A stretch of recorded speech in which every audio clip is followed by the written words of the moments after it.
Hello guys, how are you all? Welcome back to my channel. So, today we are gonna see, what if Izuku dates all girls in his class, Deku x Harem, movie. So before we start, please go check out the author of this fanfic, Zoe Yggdraseed, link is in the description, also subscribe to our channel, and like this video. So let's begin the video. Midoriya was a timid kind of guy, and everybody was pretty aware. He didn't like to feel like he was speaking out of turn, had some rather apparent insecurities, and was pretty easily spooked by conflicts with other students. When the chips were down, though, he could pull off a Hail Mary like the best of them. Nobody in class 1 could deny that, not even Bakugo, as much as he might like to. Midoriya was kind of a paradox, with super strength comparable to All Might's, and the compassion to be a really admirable hero, but a meek disposition, and more apparent pride in his mental faculties than his physical aptitude. This was why Kayaka found herself staring at him in deep thought while they packed away gym equipment. Aizawa-sensei had been planning to have a day of general physical training, but almost, as soon as the class all made it out to the field, a freak snowstorm blew in over UA. It absolutely pelted down snow and sleet, and the cold snap made everyone try and fail to huddle a little closer to Todoroki's left side. Asui looked like she was going to fall over any minute, and Bakugo started throwing a fit over how the cold made his quirk almost unusable, rubbing his arms frantically. To his credit, Iida was trying to control the situation, although his wild gestures and booming shouts weren't doing much. As for Yaoyorozu, she had stepped back to try and assess the situation. Leaning her face on her palm, she went between looking at the snow rapidly covering the ground and at the class mostly engaged in a chain reaction of chaos. Aizawa-sensei had a look of abject exasperation on his face as he turned to Midoriya and Kayaka. "Since you two have graciously not started to lose your minds over a little sudden snowstorm," he sighed, "I'd appreciate you putting up the gym equipment while the class president and vice president help me shepherd the class inside." With that, he shuffled off to round up the class. The first order of business was to have Todoroki warm up Asui, who had sat down on the ground with exhaustion as the snow piled up around her. This had left Kayaka with Midoriya to handle the gym equipment by themselves as the snowfall began to slowly drop off. It wasn't very far to the storage room, so Kayaka just handled the lighter objects like the baseballs Aizawa used to measure raw physical aptitude, and Midoriya used his full cowl, so he called it, making Kayaka quietly snort as he uttered the name, to move the track hurdles, and the like. By the time they'd packed up all the gym equipment, though, the snow was starting to fall again. And it really returned with a vengeance, too. By the time they'd gotten everything in its proper place, the snow was a foot high at the doorway. Midoriya wondered under his breath, "I wonder what's causing all of this snow. This is way too much for this time of year. Could it have to do with some kind of weather control quirk?" He took out his little notebook of hero-related information, muttering loudly as he flipped from page to page in search of some kind of answer. It was a little bit disconcerting, but it was still kind of fascinating for Kayaka to watch. Sitting on the stack of mats up against the wall, she slouched forward with one elbow propped up on her knee, that way she could rest her chin on her hand and just observe Midoriya as he pored over his notes. It was as if he'd completely forgotten she was there, and his behavior made her give another little snort of amusement. Once she'd given Midoriya a few minutes, though, Kayaka decided to get down to brass tacks. "Hey Deku," she addressed him with the insult-turned hero name. Midoriya slammed his notebook shut, having remembered Kayaka was there only after she spoke up. Holding the notebook at his side, he looked over to her to try and respond. He failed miserably, only managing a garbled kind of grunt. "Yeah, cool," Kayaka snarked. "Deku, why are you so timid?" He blinked, as though he'd just been asked to give the meaning of life, mouth opening and closing dumbly like a fish out of water. Kayaka fiddled with her bangs, giving Midoriya a sideways look. "You sure have a lot of power to your quirk," Kayaka beat around the bush with compliments, "and you're so ready to throw yourself at something you can't beat to save someone else. But you're kind of a nerd, you know. Even though that quirk of yours would probably make you a star athlete. And you kinda just take it when Mr. Explosive Disorder starts up with the insults and threats without standing up for yourself. What gives?" Handling things in her usual blunt manner of speaking, Kayaka didn't really expect any meaningful answers. She was really just making small talk. Understandably, she was kind of surprised to see Midoriya seriously mulling over how he'd answer. Kayaka almost told him not to answer if he didn't feel like it, but was cut off by Midoriya starting to answer. "I guess it's a combination of being a late bloomer," Midoriya stuttered just a little as he replied, "and, well, I guess I just really don't like to stick out, you know. Before I started attending UA, I wasn't used to really needing to stand out. And it's still it's kind of uncomfortable, needing to make a strong first impression that people will remember." Leaning her chin heavily on her hand again, Kayaka just took in Midoriya's little speech. "But I always wanted to be a hero," he continued, "even before I got a handle on my quirk. way before that, heh. Kayaka smiled a little despite herself, remembering how often Midoriya had hurt himself using his quirk. It's just that Midoriya had to take a breath to steel himself. It's just that being a hero is all I've ever wanted to be. To be able to use my quirk to save people and give them peace of mind even if I doubt myself and even if I let myself be cowed, I just want to be a hero. There's nothing in this world I could stand to do for the rest of my life. Eyes screwed shut, Midoriya took another breath to steel himself. He really had not expected to be pouring his heart out in a place like this, to Kayaka of all people. As for Bakugo, well, Midoriya made haste to try and change the subject. We've been friends ever since we were kids. Not very close friends, but I've always kind of admired him. He's so determined and he's so resolved in his own way, I guess it's always kind of odd me. Kayaka nodded silently. Bakugo could definitely inspire an overwhelming amount of fear when he got in one of his moods. After the awkward silence had settled in, Kayaka took that time to contemplate what Midoriya had said. He really is kind of weird, she thought to herself. He's so obsessed with heroes and he has that heroic instinct, too. He still considers Bakugo a friend and talks so well about him even though Bakugo treats him like shit. Is this kid for real? While she thought over this to herself, Midoriya took a deep breath and stuffed his hands in his pockets. Their shaking had less to do with the cold and more to do with the unfamiliar territory that talking to a girl still was. Kayaka was kind of intimidating, to be honest. Her brusque way of speaking always made her seem a little derisive, even when she was complimenting someone. It baffled Midoriya that she'd ask him such personal questions, that she'd take any kind of interest in him. Girls taking an interest in him was extremely unusual, but not necessarily unwelcome. As his knees started to quake, Midoriya very pointedly glanced away from Kayaka. Since the snow had hit before Izawa had even dived into an explanation of the assignment, there hadn't even been enough time to change into their gym uniforms. Dressed in her standard uniform, the way Kayaka was sitting on the stack of mats really showed off her slender, toned legs. Midoriya almost started to look back, but was startled by Kayaka suddenly uncrossing and recrossing her legs. He turned away towards the door, confusing Kayaka as she got comfortable on the stack of mats again. He was shaking like a leaf on a tree and it was impossible to hide. Hey, are you cold? Midoriya shook his head. If you say so, she sighed, idly picking at her fingernails as they waited for the snow to clear up. Midoriya was stunned and shaking even after the snow had cleared up and they managed to pick their way back to the building. Even after Izawa-sensei tiredly greeted them and handed out the homework assignment, and even after they all set out to make the trip home in the snow, Midoriya was shaking in his boots until he got home. His mother asked him if he was alright and essentially twisted his arm into letting her make him a bowl of soup to warm him up. It wasn't the cold that was making Midoriya shiver, though. It was the shock and the guilt and the excitement too.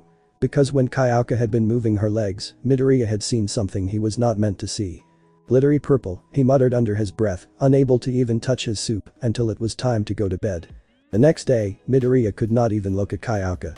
Even though he was thankfully not quite so dumbstruck, it was impossible to look at her. His face would burn a weird red color if he even glanced at the back of her head, so he had to shove his head down into his assignments, hiding his blush, as well as averting his eyes.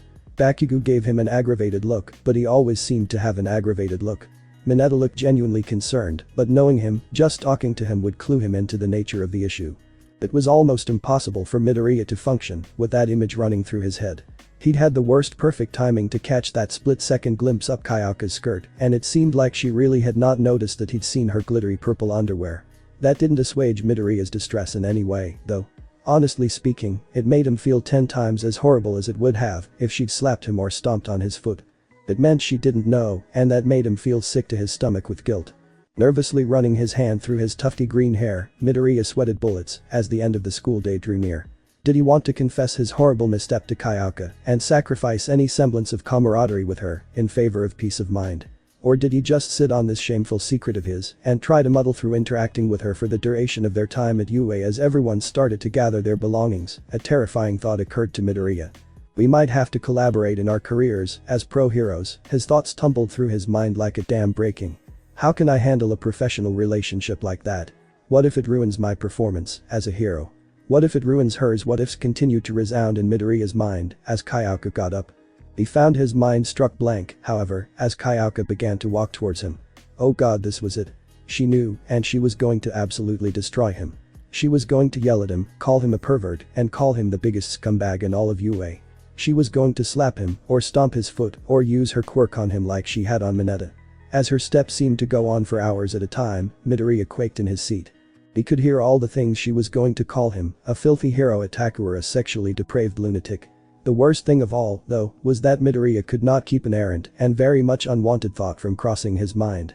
I wonder what kind she's wearing today. Gripping his desk so hard his knuckles turned white, Midoriya sucked in his breath and waited for the inevitable hurricane of hatred that Kayaka would deliver. And wiped out every scrap of self-respect he had at an insult speed of Mach 10. So ready for that hate storm was Midoriya that he almost missed what Kayaka said. Hey, she waved a hand in front of his face. Hey Deku.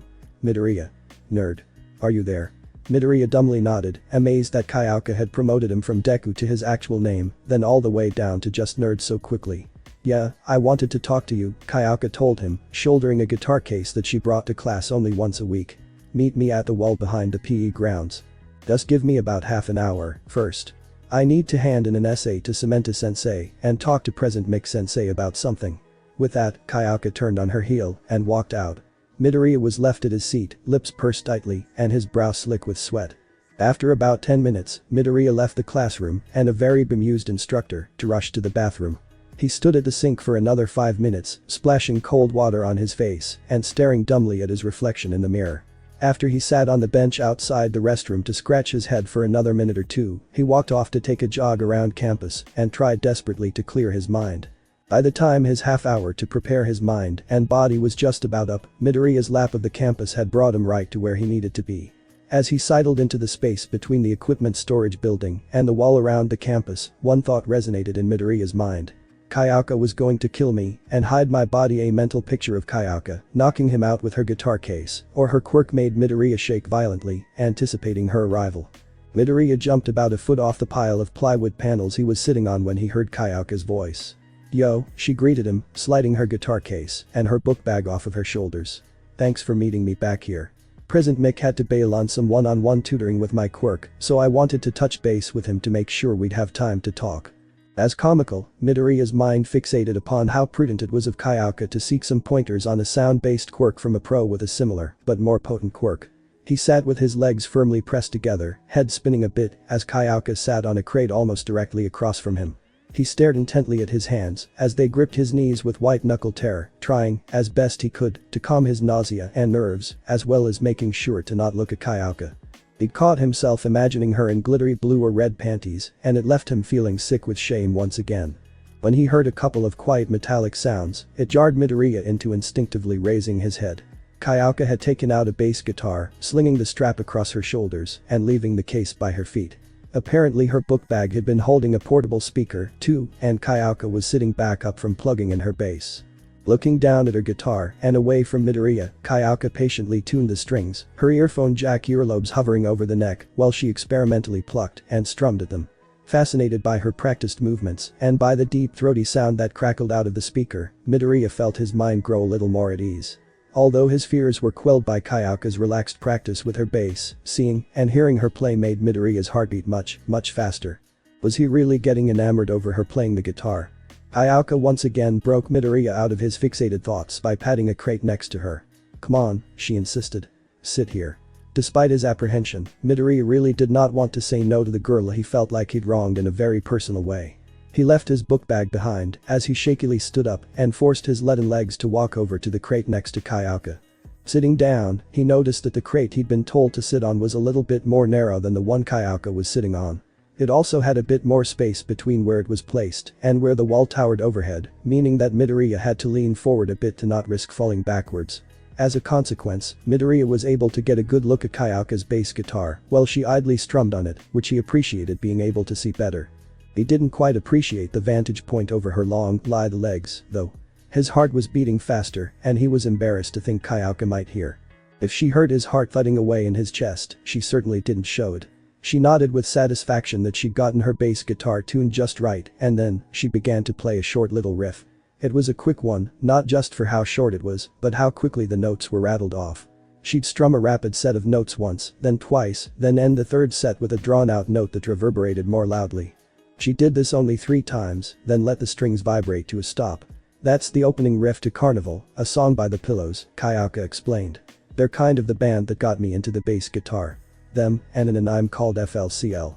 Midoriya was frozen in place, not ready for Kayaka to share this much information about herself. There was a character in FLCL who used a Rickenbacker 4001, like this one, Kayaka explained, patting the bass guitar's glossy red finish.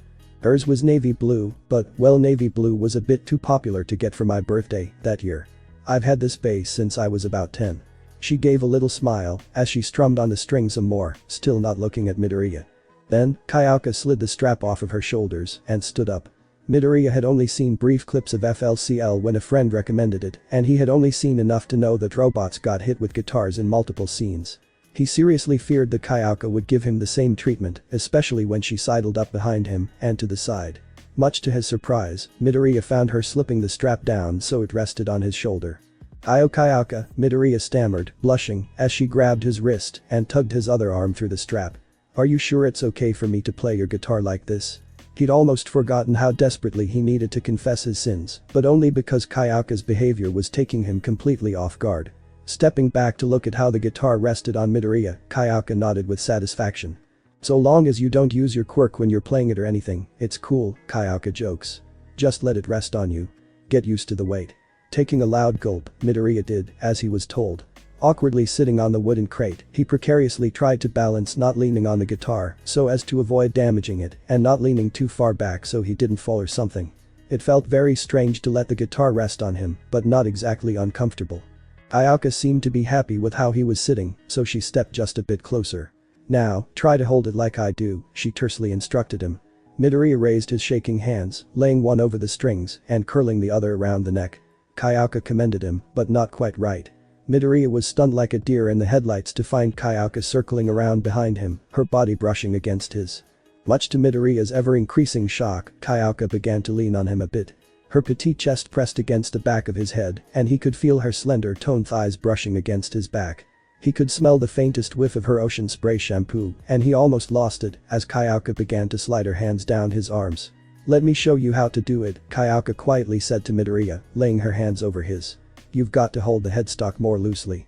Just bend your fingers over it, rest your fingertips on the strings. Same with the body, don't just plant your hand there.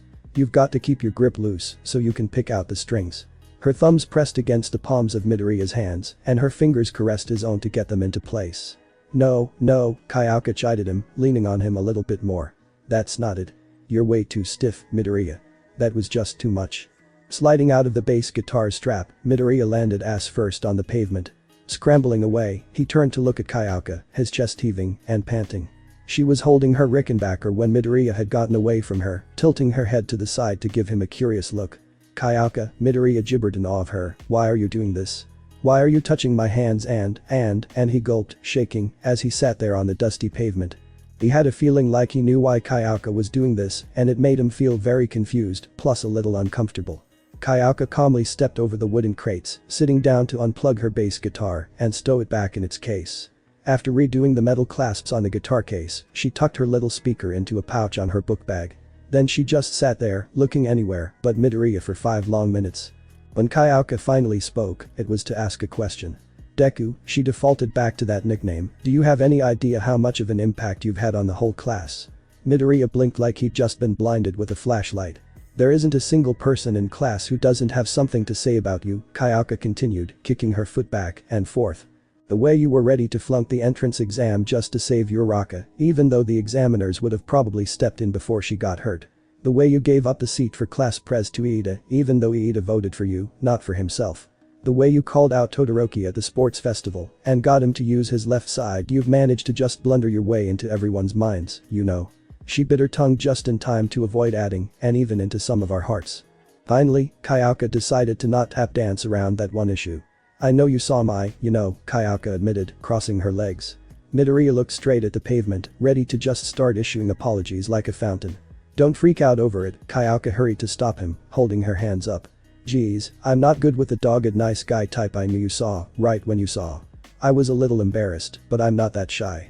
I figured you were, though, so I didn't want to say anything and embarrass you more." Kayaka blushed a little, rubbing the back of her neck anxiously. "I didn't think you'd still be freaking out today," she told Midoriya. "I'm sorry I didn't say anything. And I guess I'm sorry about that, I dunno. Forcing myself onto you." Pursing her lips a little bit, Kayaka blushed. Now it was her turn to shyly avoid Midoriya's gaze. She was really trying to not come out and say it, but Midoriya really had no idea how far he'd been from offending her. Although she was proud to not be defined by her sex appeal, and even though she considered it something she'd gone a long way towards outgrowing, when it came to her body, it still bugged Kayaka sometimes when she felt like she had to match up to other girls in a group. Especially when that group included Uraraka or Ashido, or heaven forbid Yaoyorozu. It was infuriating to know that there would always be people who would judge her not on her merit or her diligence, but on the way her body developed with or without her being able to affect it. Hearing that lumpy little lecture Mineta go on and on about Asui, or even about Hagakure of all people, but not even mention her. He was a gross little pervert, but it was frustrating for him to be more excited over the invisible girl's body than hers. Even though it had been true that Kayaka hadn't wanted to embarrass Midoriya any more than he'd been, that wasn't the full story, either. While she didn't consider herself an exhibitionist, Kayaka found it kind of exciting, knowing that a boy had seen her panties. And to be honest, she didn't mind if it was Midoriya.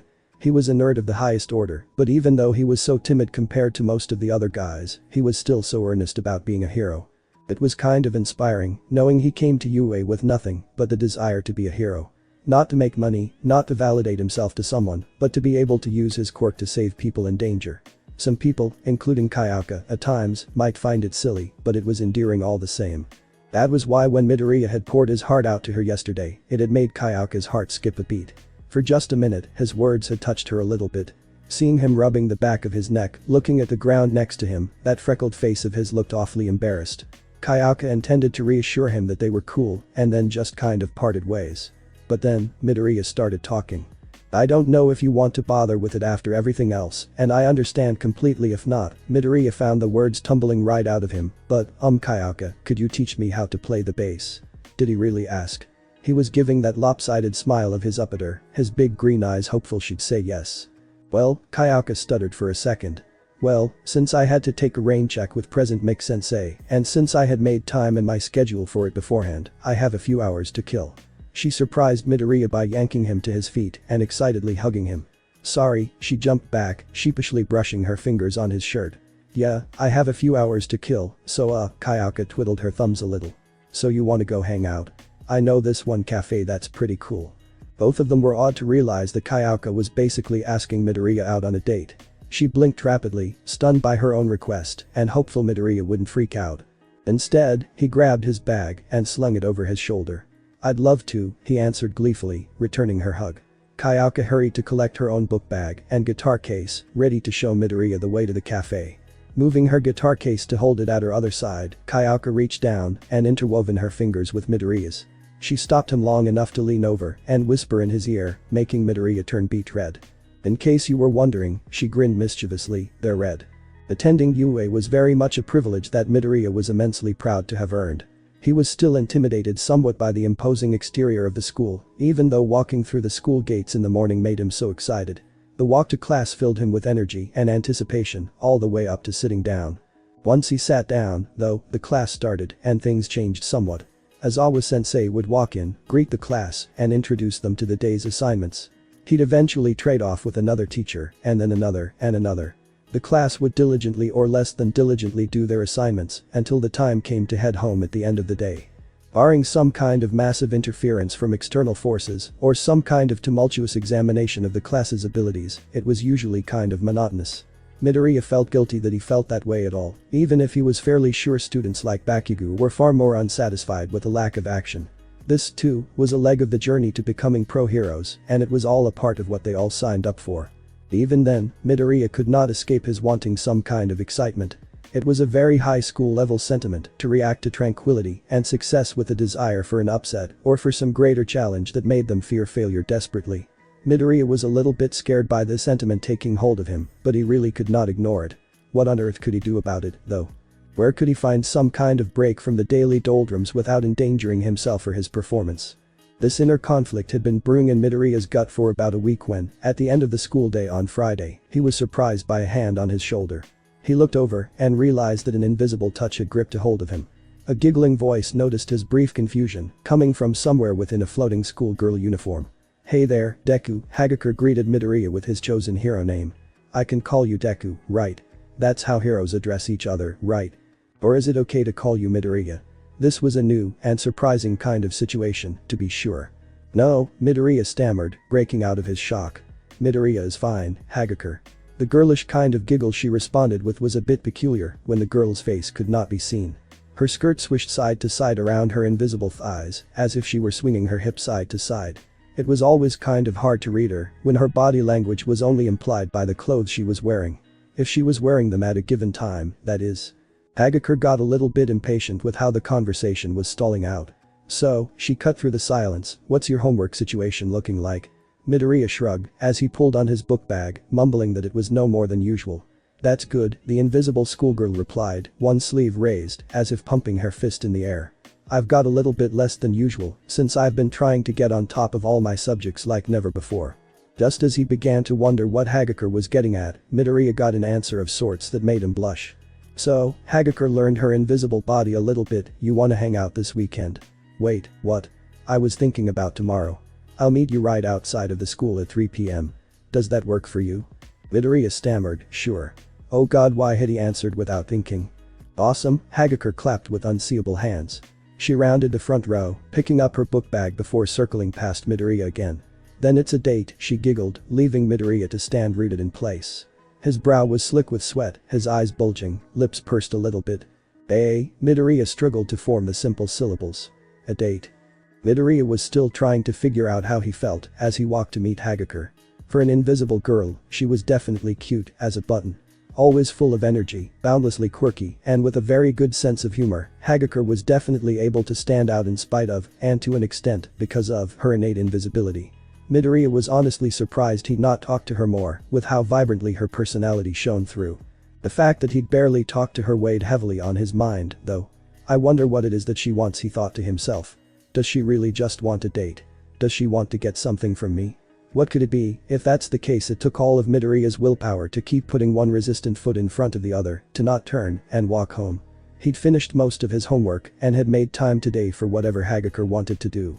Whether or not her intentions were as sincere as Hagakure had always seemed to be, he wanted to put time aside for what seemed like it was going to be his first date. Oh god, was this going to be his first date? That realization almost made it impossible to round the corner and head for the entrance to the school. Sucking in a deep breath of the cool, crisp autumn air, Midoriya steeled his nerves. If he couldn't handle a girl who had approached him for a date like this, then how did he expect to handle the social engagements expected of a pro hero? All Might would want him to take any opportunity to leave his comfort zone, to take the initiative on his own growth as a person. So Midoriya stood up straight, took one more deep breath, and rounded the corner to make his way towards where he'd meet Hagakure. For a moment though, seeing how Hagakure was dressed, she also had on a pair of black shoes with little pink bows on them, and the whole outfit was topped off by a cute little black bow tie with pink polka dots. As she noticed Midoriya, the black bow on her hair bobbed to the side, signifying that she'd seen him. Standing on tiptoes to wave her gloved hand at him, she left Midoriya with a stunned jumble of thoughts. She's so cute, his mind weakly managed. Oh wow, she's so cute. She's invisible, and I can only see her clothes, but oh my god, she's so cute. She's so cute, and we're going on a date, oh wow, oh my god, she's so cute. Midoriya felt like his knees were melting into jelly as he staggered up, giving a weird smile as he approached Hagakure. All he had to do now was play it cool and not make a total clot of himself. For someone who had squared off with lethal villains already, Midoriya amazed himself with his own timidity. He gave a jerky kind of bow from the waist and held out his hand dumbly. "You're so cute," was the first thing out of his mouth, making Midoriya clamp his other hand over his lips. Oh god, this was so embarrassing. He was a shambling, stuttering wreck already. He was doomed. "Why thank you," Hagakure giggled. She extended her arm to shake Midoriya's hand, pantomiming some kind of stately type of girl. "I dearly appreciate you accepting my invitation, good sir," she heavily feigned sophistication, curling one hand so the fingers were fanned by where her mouth seemed to be. "I do hope you'll take care of me on our little excursion." Oh ho ho ho. Despite his elevated levels of anxiety, Midoriya had to bite back a laugh at how Hagakure was joking around. When Hagakure herself began to laugh, very occasionally interrupted by a snort that was too much to take, Midoriya began to laugh loudly and had to lean forward with a hand on his knee to not fall over. That little skit of Hagakure's went a long way towards breaking the ice. After that, she and Midoriya were able to more comfortably make their way to where Hagakure had planned. They ended up in a very fashionable part of Tokyo, but Midoriya was too overcome by the butterflies in his stomach to really keep track of where they were going. His stomach felt like it was going to float out of his mouth, his mind felt hazy and slow to respond. He didn't register what Hagakure was saying until they'd come to a stop in front of a storefront. Looking up past the glass doors, Midoriya read the black signs glittery kanji with dread. Karaoke bar. Wait, Hagakure, Midoriya stuttered and stammered. Wait, please, hold on. I don't think I can. He couldn't finish his protests before Hagakure had dragged him inside. It was a very small place, with black furniture and a matching bar.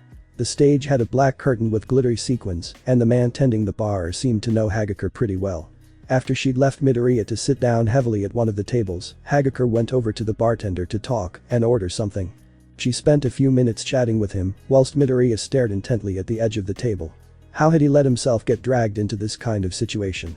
He was startled to find a cream soda set down in front of him. Hagakure told him matter-of-factly. As she sat down across from Midoriya to enjoy her own cream soda, Midoriya sucked in a fortifying breath. He couldn't let his nerves fail him now, of all times. As he began to drink, the ice cream mixed and melted into the root beer, giving it a very unique flavor in his mouth. It fizzed a little as it went down, tickling his throat and exciting his taste buds. Midoriya hadn't had a cream soda before but was delighted by the flavor. He glanced over at Hagakure to see how she was enjoying hers. He didn't know what to expect, but he could see the cream soda flowing out of the straw for just a moment before it disappeared down Hagakure's invisible throat. He caught himself staring and looked pointedly down at his cream soda. That made Hagakure giggle and snort, which in turn made Midoriya smile shyly despite himself. After they'd finished their cream sodas, the time had come for Midoriya to face his fears. Much to his surprise, though, Hagakure rested her hand on his shoulder to stop him. You don't have to, if you don't want to, she told him. I know you're kind of shy, so if you don't want to sing on stage, you don't have to. Moving past him to go first, Hagakure left Midoriya to return to his seat. Running a hand through his tufty green hair, he looked around at the other people in the karaoke bar. Besides the bartender and Hagakure, there were only 3 other people to see him try to sing. He remembered his intention of coming out of his shell and steeled his resolve. Before Midoriya could test his determination, however, there was Hagakure's little performance. Of all things, she picked a song by some foreign singer, and the title of it made everyone have to contain a snicker. As Hagakure sang Invisible Touch, it amazed Midoriya how she had absolutely no compunctions about making a fool of herself. Half her notes were off-key, and she tripped over the English lyrics constantly. By the end of the song, she couldn't finish because she was laughing so hard. Everyone else was laughing, too, and that made Midoriya feel a warm kind of sensation. It made him feel like he could do this. Once Hagakure had returned, Midoriya surprised her by standing up to take his turn on stage. Hey, Hagakure quietly laid her hand on his shoulder again. If you don't want to do this, you don't have to. I don't want to pressure you. Midoriya reached over and squeezed her hand, giving her a reassuring, if lopsided smile. As he walked up to the stage, his knees quaking and threatening to give out at any moment, it made Hagakure feel something weird in between her chest and stomach. If she had to put a name to it, she'd called it admiration. So, Hagakure sat down to see how Midoriya would handle it. He fumbled with the microphone, first of all, and the rest of the bar politely contained their chuckles. After he'd managed to pick a song, Midoriya took a deep breath. This was it. He could do this. All he had to do was not give up and not try to flee the stage. If he could just endure it, then he'd be fine. The music was starting, he wasn't ready. He began to sing the lyrics out and found out something about himself. As Midoriya attempted to sing the slowest, simplest song on the karaoke, Midoriya learned that he could not carry a tune in a bucket. He sounded even worse than Hagakure, and after it was all said and done, the bar all stared at him like he'd grown a second head. Then, Hagakure stood up and started clapping. The rest of the bar took only a second to join in the applause, laughing and whistling and cheering their approval. Midoriya almost fell when he stepped off of the stage, but Hagakure was there right on time to steady him. That was amazing, Deku, Hagakure laughed. Hearing her use his hero name made Midoriya's heart leap with joy.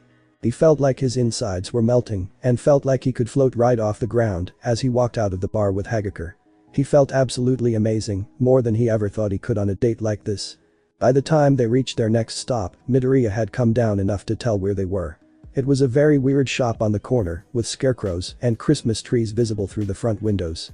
This place is really cool, Hagakure assured Midoriya as they walked in. They sell clothes, they sell furniture, they sell tons of stuff. I've known the store owner since I was a little girl, so let's just look around, okay? The whole place was mostly lit by the sun pouring in the 2 rows of windows, but that gave it a unique and very pleasant kind of atmosphere. It had a sort of musty, earthy smell to it, giving it a cozy and rustic kind of feeling. What amazed Midoriya about the place was just how many different random things they sold.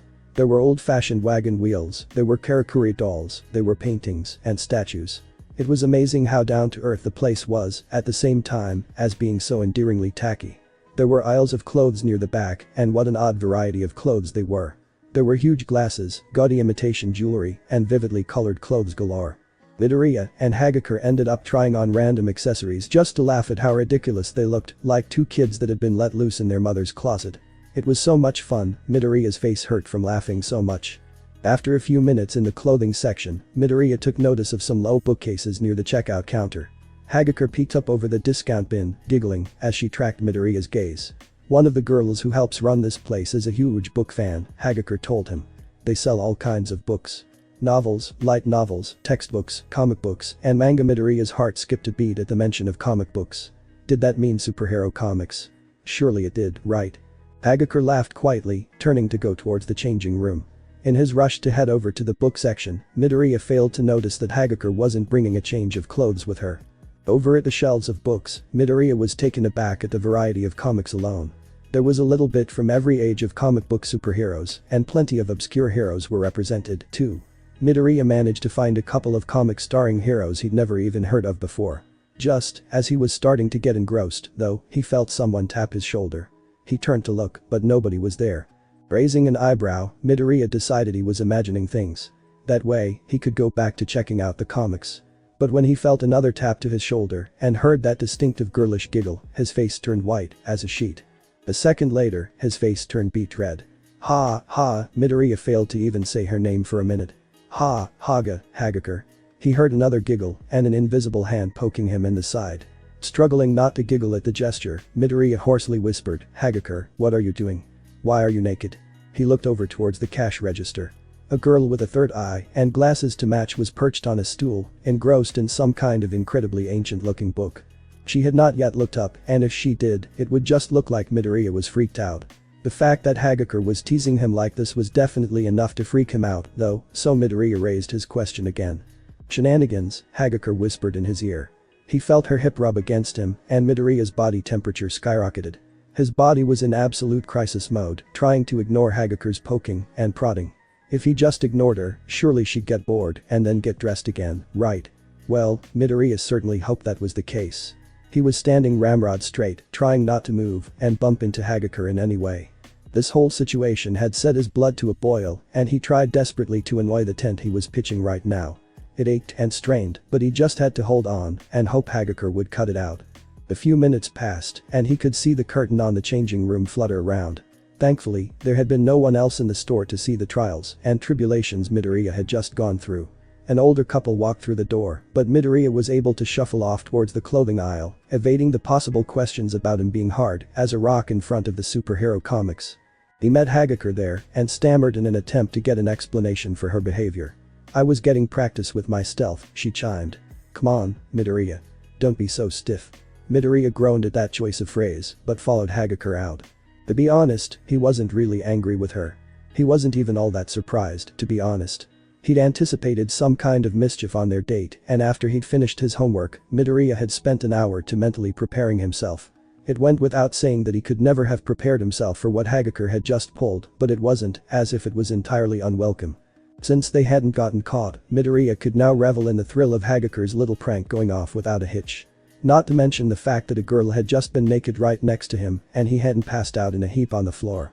Their next stop was an arcade just up the block and around the corner from the shop they'd just been in. A few of the bulbs had blown out on the sign above it, giving the very retro place a uniquely weathered kind of look. The floor was covered in coarse carpet and there were a row of booths where tickets and things could be exchanged for prizes. I'm not really all that good with video games, Hagakure admitted. I just really like Dance Dance Revolution, to be honest. If you want to play some games, though, I'll watch. That was a rather sweet gesture, especially with how Hagakure forcefully looped her arm around Midoriya's.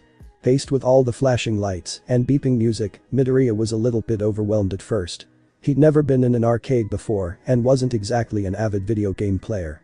With Hagakure watching, though, he felt the desire to try and show off if he could.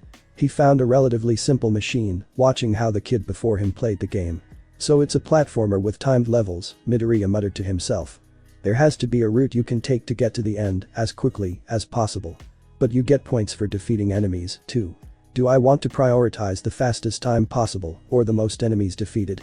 The kid who had now vacated the controls gave Midoriya a bizarre look. Hagakure was shaking and leaning on Midoriya, laughing uncontrollably. Breaking out of his calculations, Midoriya gulped.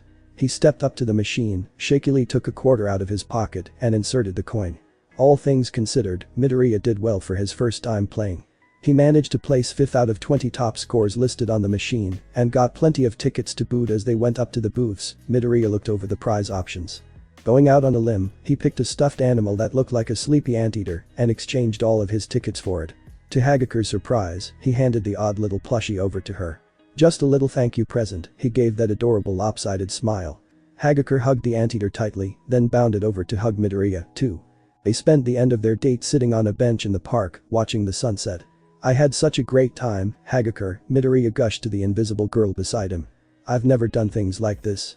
Never even felt like I could. Thank you so much. He looked over at her, but was surprised by what he saw. She was hugging the plushie he'd given her tightly, and from how her bow was oriented, it looked like her head was bowed down. It looked very much like she was either exhausted, unlikely, given her energy, or that she could be feeling brought down by something. Hagakure. He laid a hand over hers. What's wrong? Hagakure jolted upright. Oh, nothing, she laughed nervously. Midoriya's brow furrowed slightly. That didn't sound like anything. Seeing Midoriya's skeptical look, Hagakure sighed. Well, you see, it's just, she had to stop. Taking a deep breath, Hagakure finally got down to it. When I was younger, I had trouble coming out of my shell, for a while, she explained. Being invisible made me feel like since no one could see me, they didn't or couldn't care about what I felt or thought as much as everyone else. It was hard to get close to people and communicate my feelings sincerely without having, an expression. She went on to say, but it got better. When I started using body language and my clothes to communicate, it got the point across better. And I guess I started to feel more outgoing because of it. She turned towards Midoriya then. Hagakure surprised him by suddenly, forcefully giving Midoriya a hug. It's just, she yammered, it's just that you always look so lonely and you're always so withdrawn, but you're so cute and you're such a great guy. Midoriya was stunned by the sudden compliments, unable to move or respond. The way you go out of your way to butt in and help people, Hagakure continued, it's just so cool, Midoriya. And being out here with you and seeing you having fun made me so happy, She heaved a sigh, tickling Midoriya's neck in a rather exciting way.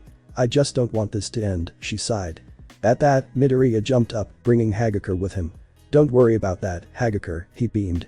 I had an amazing time today. And if you want to do this again next weekend, I'd love to, he trailed away, still too shy to just come out and say what was on his mind. Thankfully, Hagakure understood perfectly. It's a good thing we're both so transparent, Hagakure jokes. I'd love to be your girlfriend, Midoriya. As they walked off, Midoriya felt his anxiety over everyday boredom melting away. With Hagakure by his side, he was downright excited for the future. Midoriya liked to think that even if he was a bit introverted, he could still be a friend for anyone in class wanted to turn to if they needed emotional support. As a hero, he had a tendency to butt his nose in and get involved where he wasn't wanted, but certainly felt as though he was needed. It was one of the traits of his All Might often praised him for, so he was proud to be a werewolf if it kept him on the lookout for a friend in need. When the friend in need one day turned out to be Yaoyorozu Momo, however, Midoriya suddenly felt very much in over his head. Standing in front of his desk, Yaoyorozu awkwardly twiddled her thumbs, obviously wrestling with her request now that she'd actually approached Midoriya about whatever it was. She hadn't said when she approached him at the beginning of the homeroom.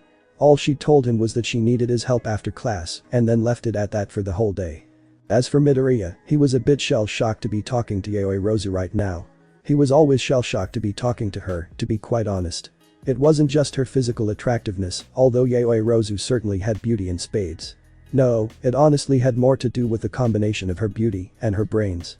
Yaoyorozu was consistently at the top of the class in all different subjects, at least, as far as Midoriya knew. He couldn't possibly imagine her slipping on any of her subjects, to be honest. Hey, Deku, Yaoyorozu finally blurted out. Can we walk and talk? I have club duties, but they don't start for a little while. I have something I need your help with. Blushing with his lips tightly pursed, Midoriya shouldered his bag and shakily rose to his feet. All he could think about Yaoyorozu needing his help with would be schoolwork, but he couldn't imagine her needing his help with that, so it could be something entirely unrelated to class. Either prospect brought with it a slew of new worries, but Midoriya had to soldier on and not falter even once. If he just kept calm and didn't let his nerves or his hormones overtake his good common sense, he'd be alright. Right. They eventually wound up in a spacious room with lots of sewing machines. I'm kind of popular among the sewing club, Yaoyorozu chuckled blushingly. It turns out that a quirk that's able to create any thread of any color and any quality is actually in high demand. Well, that certainly made sense. Just like everything else about her seemed to be, Yaoyorozu's quirk was completely amazing in every way. As Midoriya dropped his bag to sit across the table from Yaoyorozu, he desperately tried to stop being quite so awed by her. It was only going to make things more difficult if it kept up. After rifling through her bag for a moment, Yaoyorozu tugged out a textbook with a blush. Midoriya was startled and somewhat amazed to see the book laid before him. That's an ethics textbook, Midoriya thought to himself incredulously. Oh well. Maybe she's just moving it to get another book out. No. Instead, Yaoyorozu brought out a little stack of papers. She twirled her wrist a few times, forming a well-sharpened pencil from the palm of her hand. Nostrils flaring, cheeks blushing, Yaoyorozu cleared her throat quietly. Midoriya realized he'd been staring at her textbook and immediately looked back up to Yaoyorozu. It's, well, Yaoyorozu struggled to explain. It's a bit embarrassing, but, well, I'm not doing so well in ethics. How could that possibly be?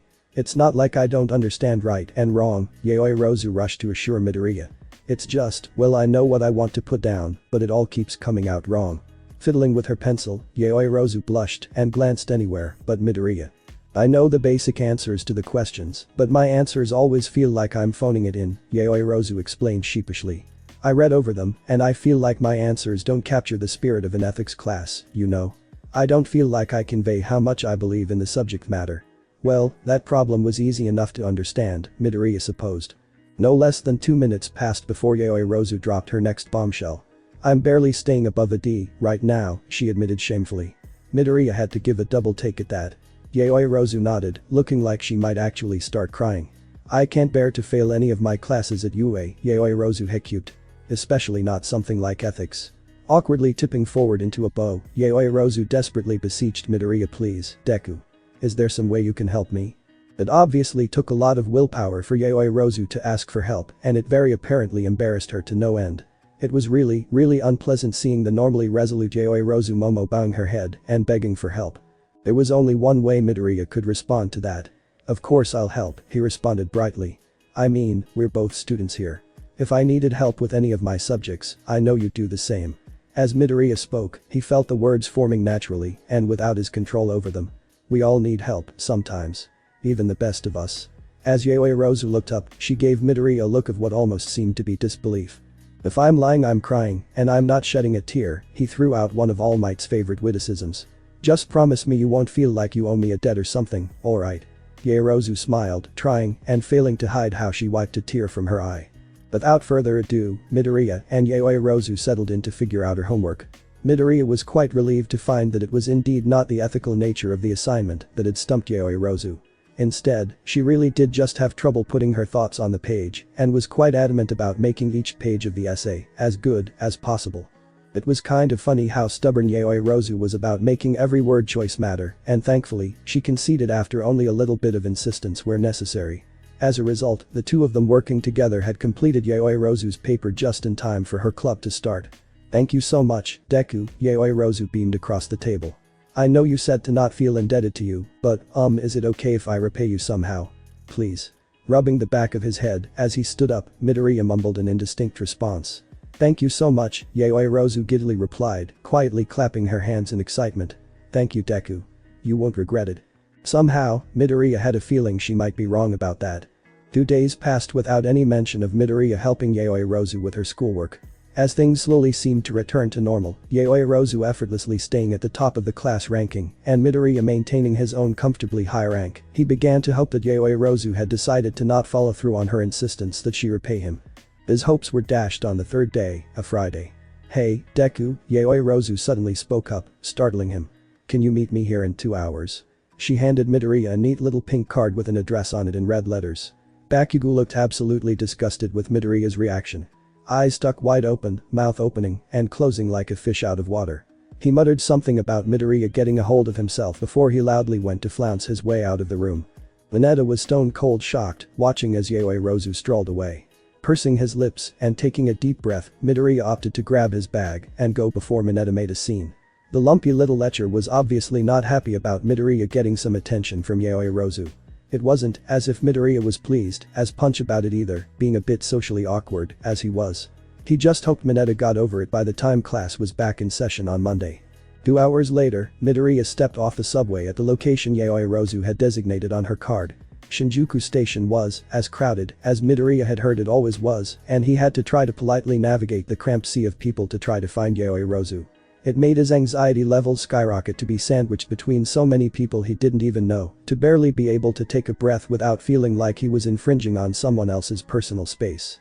It was definitely the most unpleasant experience he'd had in a long time, short of something like the Villain Alliance's attack earlier in the school year. Eventually Midoriya broke free of the throngs of people, nearly tumbling to the floor as he stumbled up the steps. That sea was hell, he quipped to himself, leaning forward heavily with his hands on his knees. His shirt had attained a great many wrinkles and creases, and he knew his mom would disapprove of him meeting a girl in this state. He wasn't exactly in a position to go back home and change shirts though, so Midoriya just had to hope Yaoyorozu would forgive his disheveled appearance. Speaking of Yaoyorozu, where could she be right now? This was the right stop, wasn't it? Midoriya started fumbling to get the card out again. It was then that he saw her. Standing higher up the stairs by the above-ground exit from the station, Yaoyorozu was giving Midoriya a quizzical look. She was dressed in a frilly purple blouse with a little cream-colored bow tie, plus a beige skirt over dark purple leggings, with a cream-colored handbag and matching flats to finish her outfit. Adjusting the strap of her handbag, Yaoyorozu gave Midoriya a dazzling smile. So dazzling in fact that Midoriya almost fainted right there. It was finally dawning on him that Yaoyorozu had invited Midoriya out to Shinjuku, was wearing an outrageously cute outfit, and was smiling at him. Only now did Midoriya realize that Yaoyorozu had opted to repay his help by taking him on a date. "I'm glad to see you made it alright," Yaoyorozu gleefully greeted Midoriya as he stammered up the steps. Seemingly oblivious to Midoriya's distress at this situation, Yaoyorozu asked with concern in her voice, "Was the trip uncomfortable? You seem a little wobbly." Midoriya shook his head, muttering insistently that he was okay. "That's wonderful," Yaoyorozu replied brightly. Midoriya wondered for a moment if Yaoyorozu was teasing him, but then he thought back to what he'd heard from other students who knew her well. As far as schoolwork went, Yaoyorozu was beyond reproach. Her outlook was a little bit naive, though. She suddenly surprised Midoriya by taking his hand in hers. "Come on Deku," Yaoyorozu insisted, tugging the blushing young man out through the subway exit. "I've got so much I want to show you." As Midoriya helplessly trailed along behind her, his pulse quickened and his mind raced. Was he ready to go on a date with a girl? A better question. Was he ready to go on a date with a girl like Yaoyorozu? She was so beautiful, so intelligent, so talented, and so skilled in so many ways. To be honest, she owed him in a way that made him feel unworthy to feel her silky smooth hand grasp his, or to be led around Shinjuku by her. Then, Midoriya thought of his mentor. What would All Might tell him to do in a situation like this? First of all, he'd swat Midoriya on the head for thinking of himself with terms like unworthy. All Might hated when Midoriya got on a defeatist kick like that. The next thing he'd probably tell Midoriya is that life is short, especially youth. He'd tell Midoriya that high schoolers in Japan spent their whole youth racing to prepare for adulthood, and too few of them set time aside to enjoy their youth while it lasted, and that one's youth is over far sooner than they ever thought it could be. So, he'd then tell Midoriya to do himself and Yaoyorozu a favor and just enjoy himself. It wasn't like he and she hadn't earned it. But that hypothetical pep talk from All Might to spur him on, Midoriya willed his legs to keep up with Yaoyorozu stride for stride. She looked happy beyond belief to be on a date with him, and Midoriya wouldn't forgive himself if he let his own self-doubt take this away from her. He'd never been to Shinjuku before, so this would be a new experience for him to boot. It was enough to make him really, genuinely excited. The first place Yaoyorozu showed him to was an underground mall not far from Shinjuku Station. "This place has lots of stores that sell cute clothes and accessories," Yaoyorozu explained, slowing down to lead Midoriya along. "They also have bookstores, music stores, and a really nice food court too." As much as he enjoyed seeing Yaoyorozu gleefully explain the location, a question bubbled forth from Midoriya. "Excuse me, Yaoyorozu," Midoriya managed to find a space to interject. Yaoyorozu turned to look at him, smiling at him as she awaited his question. "Well, you just seem to know a lot about this place," he somewhat hesitantly asked her. "Do you come here often?" He mainly wanted to engage in conversation with her and not make her feel like she was expected to be his tour guide. Much to Midoriya's relief, Yaoyorozu was happy to answer. "My mother is a stockbroker who concerns herself with her equipment industries," Yaoyorozu explained, blushing a bit as she smoothed out her skirt to occupy her hands. "She works nearby here, so I'd come here a lot when I was younger to deliver her lunch and do some shopping." Schoolwork wasn't quite so time-consuming back then, but I can't make the trip out here just to see her anymore.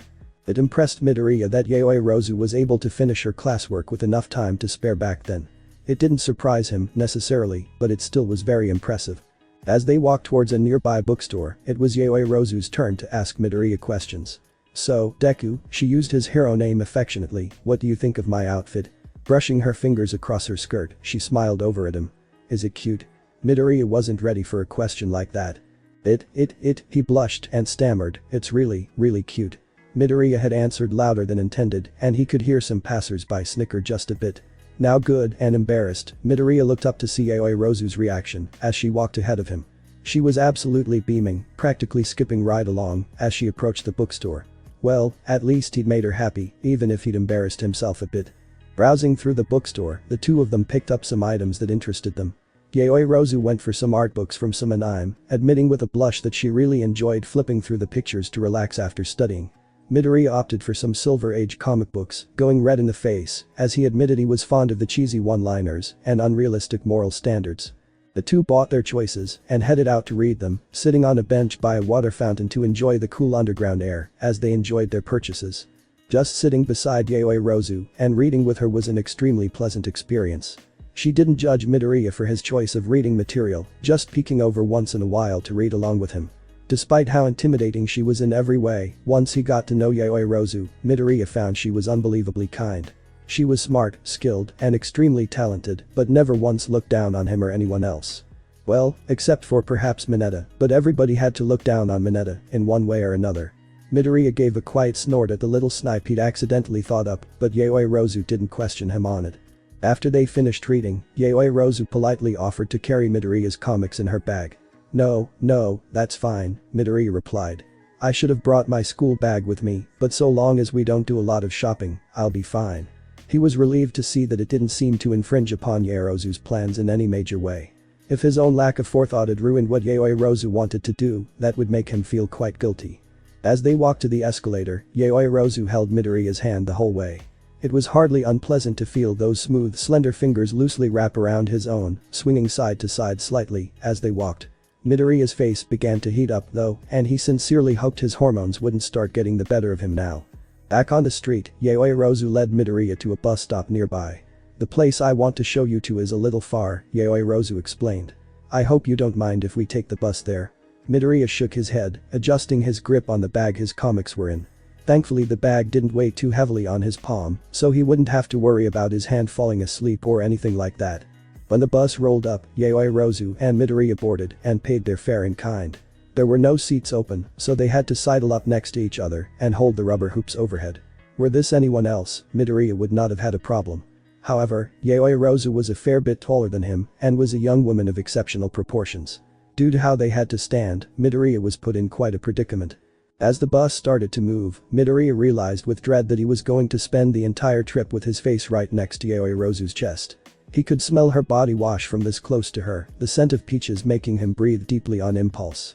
Midoriya tried to look past Yaoyorozu, tried to avert his eyes to the side, but his gaze always ended up slowly sliding back towards the bountiful bust right in front of him. There were a couple of girls who snickered at him, and there was an older man who looked like he almost felt sorry for the poor kid to be in a situation like this. It was when the bus hit a slight bump in the road that things took a turn for the worst.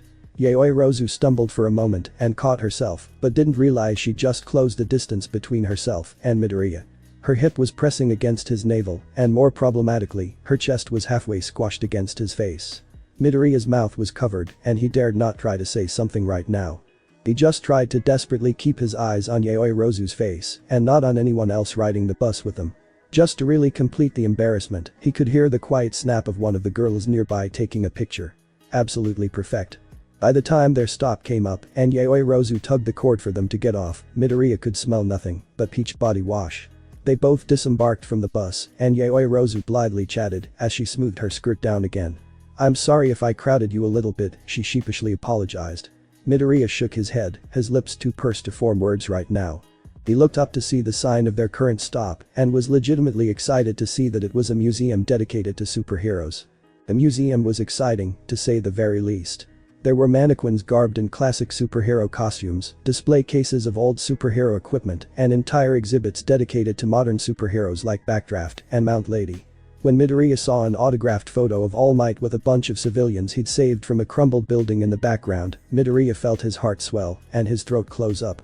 Yaoyorozu was delighted beyond words to see how Midoriya reacted to the place she had chosen, and even found herself devolving into a total fangirl, as much as Midoriya was turning into a shameless fanboy. Only when the sun began to dip low in the sky did the two of them leave the museum hand in hand. They went to a nearby subway station to head home, both relieved to find the platform far less crowded than Shinjuku station had been. The subway car they boarded was less crowded as well, meaning that Midoriya and Yaoyorozu could sit a fair bit of distance from other passengers around them. Still holding Yaoyorozu's hand in his own, a question arose in Midoriya's mind that he was surprised had not occurred to him earlier. "Excuse me, Yaoyorozu," Midoriya spoke up. When she turned to look at him, Midoriya took a breath to steel himself. "Why did you pick me to help you with your homework? Why not Ida or someone else ranked high in the class?" That question made Yaoyorozu blush and fiddle with the hem of her blouse, taking her hand out of Midoriya's grasp. Well, to be quite honest, Yaoyorozu finally attempted to answer, it's because, well, it was an ethics assignment. That only made Midoriya scrunch up his brow in confusion. "Well," Yaoyorozu went on to say, "you always seem to have the best grasp of the ethics a hero should have." That made Midoriya stare in surprise. "The way you gave Ida the position of class president," she continued, her blush deepening with every word, "the way you reached out to Todoroki, the way you threw yourself in to help other people, I felt like there was no one else who would have a better grasp of things like ethics than you, Deku." She fretted her skirt in her hands, hoping Midoriya's response wouldn't embarrass her further. Midoriya responded by laying his hand over hers and giving a big, lopsided smile up to her.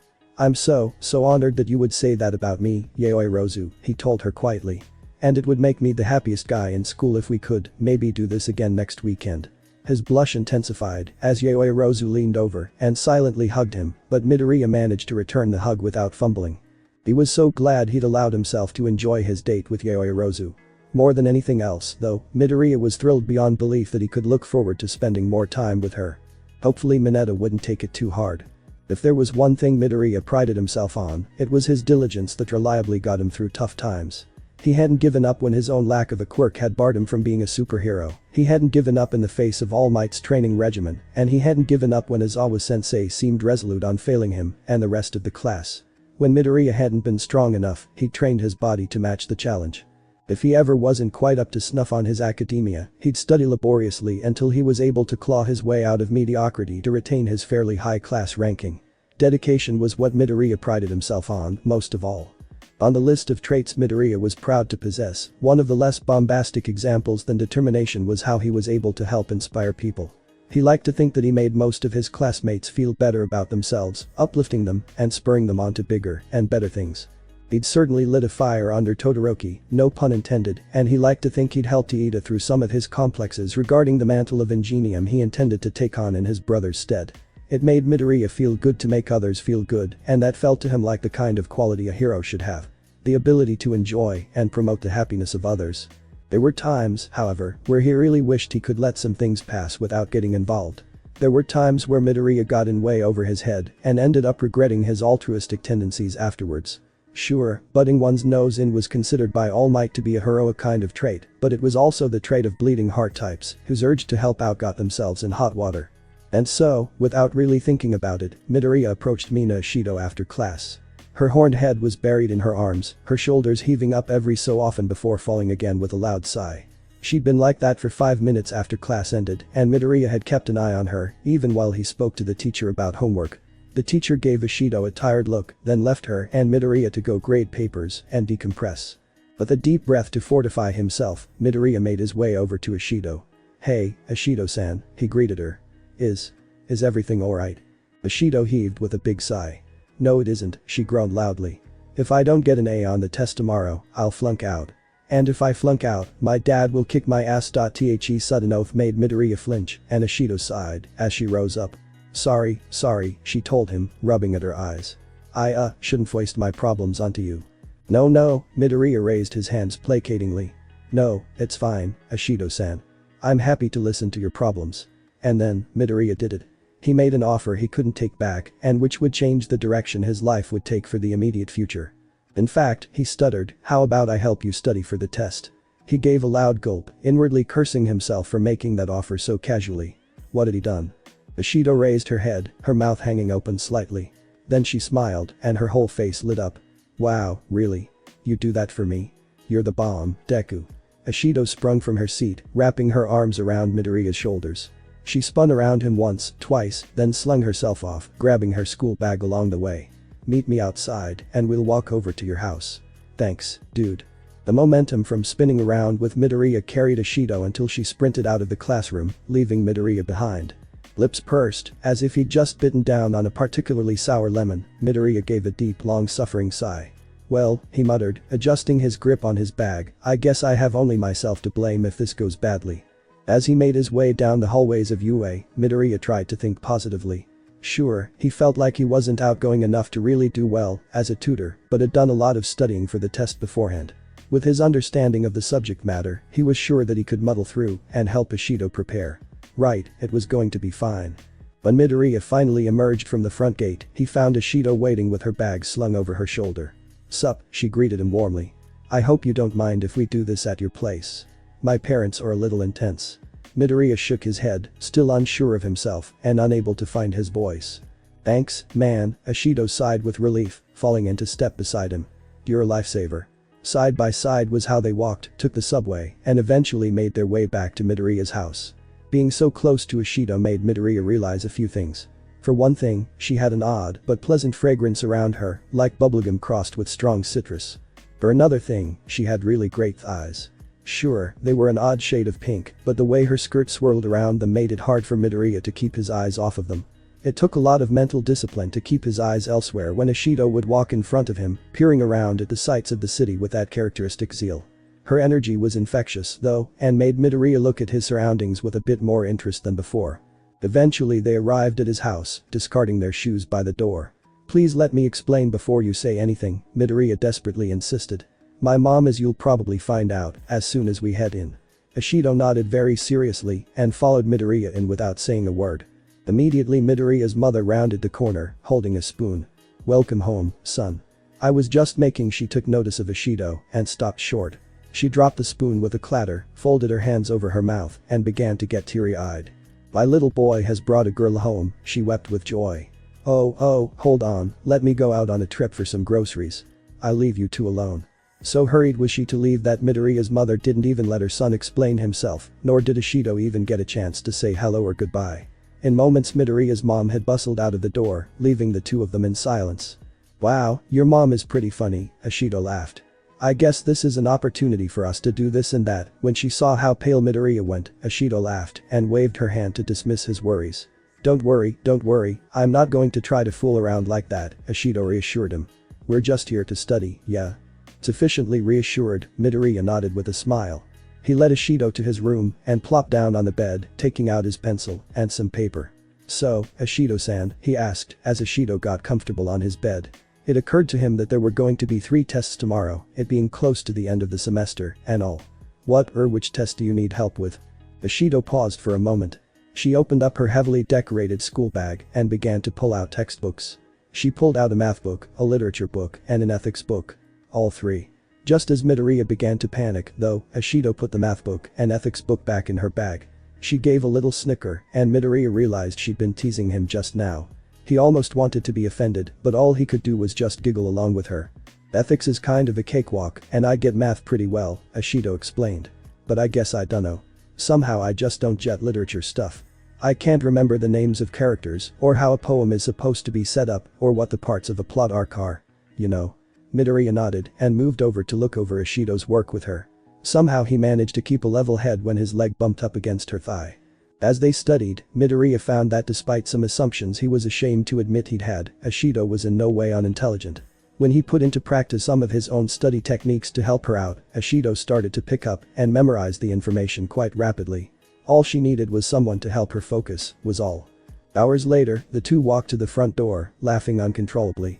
Midoriya didn't know what it was about Ashido, but she had an incredible ability to just make him start to crack up with how she spoke and moved. It almost made him reluctant to see her go, although he knew she had to. Good luck on the test, Ashido-san, Midoriya told her outside the front door. I'm sure you'll do fine, so don't sweat it, okay? I'll do my best not to, Ashido replied. Thanks a lot, Deku. Oh, and by the way, Midoriya was shocked to find Ashido suddenly leaning over and giving him a peck on the cheek. Just call me Mina, okay? Long after Ashido had made her way up the street and out of sight, Midoriya stood there in absolute shock. He stammered helplessly that that was my first kiss. Midoriya could barely get in 8 hours of sleep that night, fretting over the kiss Ashido had given him. He was blushing incredibly hotly and he couldn't keep his mind from racing. He somehow managed to get to sleep, however, springing up as soon as his alarm clock alerted him. The trip to school was uneventful, as usual, although with the added complication of Midoriya's quickened pulse and racing mind.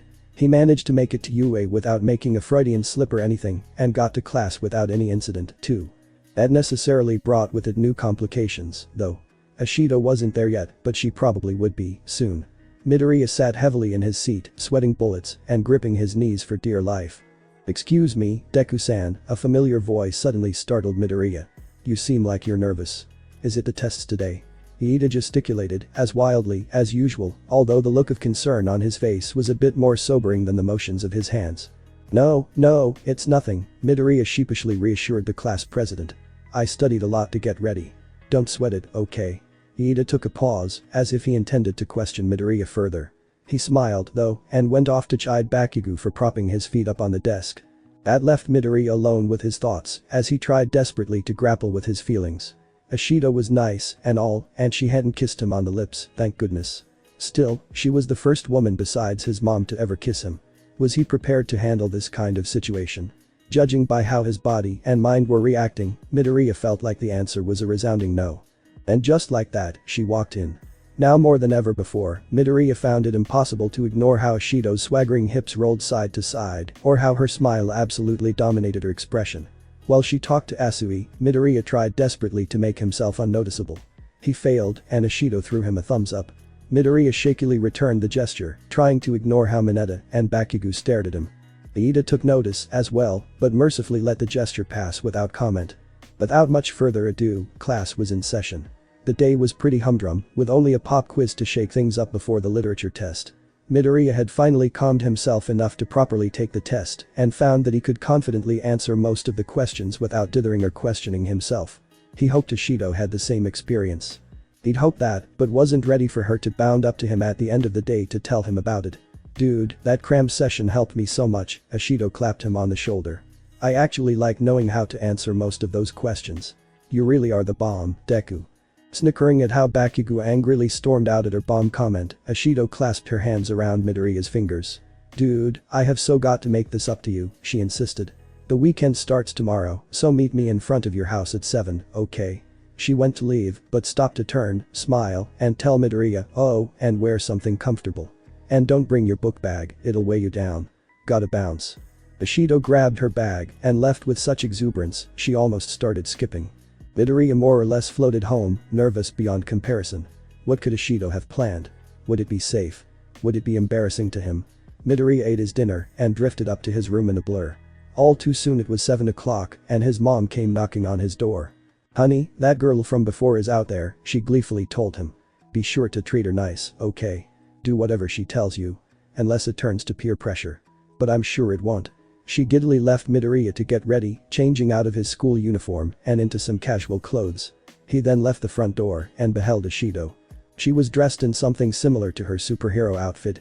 A sleeveless lavender-colored unitard with hot pink zebra stripes, plus a fluorescent orange vest with a violet fur ruff around the collar, all topped off with coral pink bubble sunglasses.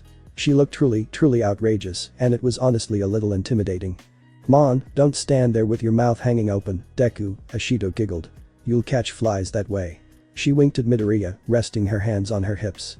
The way she cocked one hip up higher than the other one made Midoriya's heartbeat faster, his mouth going dry. He was afraid to see where this was going, but he was too fascinated to say no. So he just fell in stride with Ashido and let her lead him away. They ended up at a warehouse district, of all things. Ashido led Midoriya past the rows and rows of humongous buildings towards what he dared not contemplate. Soon, though, something reached his ears. It was like a heartbeat, but so loud he could hear it before he saw the source. Ashido led him towards that source, and, as it grew closer, it occurred to Midoriya that this was the beat to his song. Lo and behold, they turned one more corner, and there it was. The sun had just gone down, and in the dark of the night, the neon-colored lights flashing in the windows of the warehouse starkly stood out. The doors were slightly ajar and a huge man with a bald head and curled horns was waiting. He looked like a bouncer and one look from him almost made Midoriya faint on the spot. "Jill, Carrot Tops, he's with me," Ashido laughed. "I want to take him to his first dance." The bouncer chuckled, stepping aside. "Just don't come crying to me if he can't handle it," Carrot Top smirked at Ashido. "What? Can't handle what?" Midoriya got his answer as Ashido dragged him in by the hand. "Lady. Just walking around. And you're confusing me. That look in your eye. It is abusing me. And I reckon you don't know what you do to me." The sensory overload almost brought Midoriya to his knees. The lights were flashing with green and pink, shining stark beams through an ultraviolet wonderland. From the flashing panels on the dance floor rose up hunks of what looked like coral, glowing with pinks and oranges and greens under the black lights above. There were pale green and pink bubbles, too, seemingly being blown by the DJ. He looked almost like a crustacean, using his claws to scratch the discs periodically. "Lady. I'm digging your style. It is out of this world. No girl out there that can compare to you. And I bet you don't know. You're such a beauty queen. Straight out of a magazine." Ashido obviously intended for Midoriya to dance, but when she saw the look on his face, she smiled tenderly. "You don't have to dance if you're not feeling it," she told him. "Just take it easy, okay?" She helped him to lean up against one of the false coral, and it was mercifully sturdy enough to support his weight. While Midoriya tried to collect himself, though, he found himself captivated by Ashido's moves. "Pause, I can't help this feeling. My desire is burning.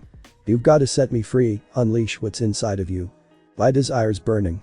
The way Ashido rolled her hips and moved her feet was hypnotic, bending and swinging her arms as she spun around. "Pause, I can't help this feeling. My desire is burning. You've got to set me free, unleash what's inside of you. My desire's burning." At no point did Midoriya realize when and how he joined Ashido on the dance floor. His movements weren't as articulated as hers, not at first. But Ashido would playfully tap him while he was dancing, getting him to move more like her, little by little, step by step. It was exhausting, it was exhilarating, it was like nothing he'd ever done before. "I see you. I want you. I need you, girl, yeah. You're just a pinup girl. A pinup girl. Girl, yeah, yeah." The song didn't end when Midoriya staggered off of the dance floor, leaning on Ashido's shoulder. He didn't know if it ever would end, but he didn't care. Leaning on Ashido, face shining with sweat, his legs burning just a little, Midoriya did what came naturally. He leaned over and he gave Ashido a kiss. Not a peck on the cheek or a little kiss on the nose. He gave her a deep passionate kiss on the lips, resting his hands on Ashido's waist. Ashido kicked her leg up just before Midoriya pulled away, gasping for breath. "So, Deku, I mean Izuku," Ashido blushed. You wanna go steady?" "After tonight, Midoriya chuckled. "After tonight, Mina. I'd love that more than anything." The song went on, but Ashido and Midoriya didn't dance as quickly as before. They took it slow, embraced each other, and kept on kissing. The end. Thanks for watching my video, and make sure to check out the author of this fanfic, link is in the description. See you next time, till then sayonara.